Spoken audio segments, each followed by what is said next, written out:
Ayan, mga alaga kong Shamo chicken dito sa aming bakuran. Ayan, lalaki na at may ilang pirasong itlog na dito.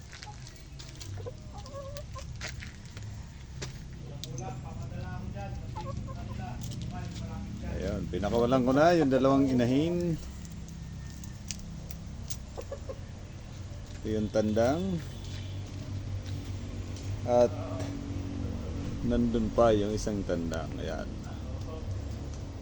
Mga alaga kong Shamo chicken dito sa aming bakuran.